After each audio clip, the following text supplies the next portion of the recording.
General board meeting పెడితే మాకు 12 కౌన్సిలర్లతో కూడా వాళ్ళు ఇష్టం వచ్చినట్టు రాసుకొని బిల్లులు మేము పోయి ధర్నా చేస్తుంటే కూడా వాళ్ళంతకు వాళ్ళు మీటింగ్ పెట్టుకున్నందుకు కనీసము ఏం తెలియకుండానే ఒక నీళ్ళ ట్యాంకీలకే 20 లక్షలు రాసుకున్నారు. వాళ్ళు ఇష్టం వచ్చినట్టే బిల్లులు చేసుకొని తర్వాత బీసింగ్ పౌడర్ కూడా 24 లక్షలని బీసింగ్ పౌడర్ కూడా ఏ వాడలో సల్లిందైతే లేదు. ఎక్కడ మోరీ లెక్కనే ఉంటాయి. అందులోనూ కూడా ఆ మాటలు కూడా అడిగితే మేము చేస్తామని వాళ్ళు ఎప్పుడు మాకు కూసబెట్టి సమాధానం చెప్తుంది ఉంది కానీ అంతవరకు ఏం చేసింది లేదు. అందుకు మేము మీటింగ్ని ఖండించి కలెక్టర్ దగ్గరికి ఈ దృష్టిని తీసుకెళ్లాలని కమిషన్ అడిగితే మా కోరం ఉంది మేము చేసుకుంటామని అంటున్నారు. ఒక మహిళని చూడకుండా కూడా మేము కింద కూర్చుంటే కూడా మాకు ఎవరు ఇదే సామాన్య కూడా వైస్ చైర్మన్ కూడా వాళ్ళు పైన కూర్చొని మాకు గౌరవించకుండా మమ్మల్ని బయటికి తోలిచ్చిండ్రు.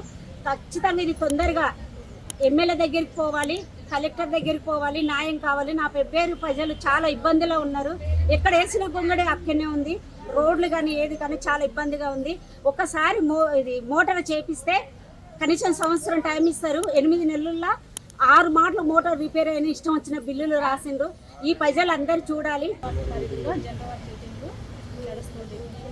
మా వార్డులలో ఏం సమస్యలు చూసుకోకుండా వాళ్ళ వార్డులో సమస్యలు చూసుకొని మనం పట్టించుకోకుండా మీ కింద కూర్చుంటే కూడా మనం పట్టించుకోకుండా పైన వాళ్ళ మీటింగ్ వాళ్ళే నడిపించుకుంటున్నారు. మా వార్డులో 3 లక్షలు పెట్టుకున్నారు. మమ్మల్ని అడగకుండానే వాళ్ళంతకు వాళ్ళే చేసుకున్నారు.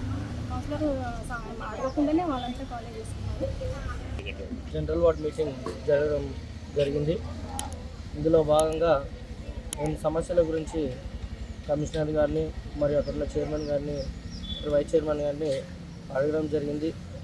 వాళ్ళు మాకు తెలియకుండా ప్రియంబులు రెడీ చేయడం మరియు వార్డులో వర్కులు జరగకుండా మిగతా వార్డుల్లో వర్కులు పెట్టుకోవడం దానిపైన చర్చలుగా మేము అడగడం జరిగింది. కమిషనర్ గారికి ఏ రెస్పాన్సిబుల్ లేనట్టు విపరీతమైన ఏదో తెలియకుండా మున్సిపాలిటీ అంటే నాకు తెలియనట్టు విధంగా ప్రవర్తిస్తున్నాడు. రాత్రి ఒక జరిగిన సంఘటన గురించి చెప్తున్నాం. నా వార్డులోని 7th వార్డులోని ఒక దగ్గర వర్షం కారణం వల్ల ఇంట్లోకి వాటర్ పోవడం జరిగింది. వాళ్ళు ఫోన్ చేసి కమిషనర్ గారికి రిక్వెస్ట్ చేసి ఉన్న సమస్యలు తీర్చకుండా ఏదో విధంగా మాట్లాడడం జరిగింది. కమిషనర్ గారు ఏ ప్రాబ్లం కమిషనర్ని అడిగినా నాకు తెలియదు అనే విధంగానే మాట్లాడుతున్నాం. కానీ అసలు ఎందుకు ఈ కమిషనర్ మీద మేము చాలా వ్యతిరేకంగా జనాలు కూడా చెప్పడం జరుగుతుంది. మరి మా వార్డుల్లో వర్కులు జరగడం లేదని ముఖ్యంగా నేను తెలియజేయడం చేయడం జరుగుతుంది. అదేవిధంగా అదే మీటింగ్లో మేము అడగడం జరిగింది. దానికి ఎవరు రెస్పాండ్ కాలేదు. దానిపైన మేము మాట్లాడాలి. అందుకే మేము మీటింగ్ నుంచి బయటికి రావడం జరిగింది.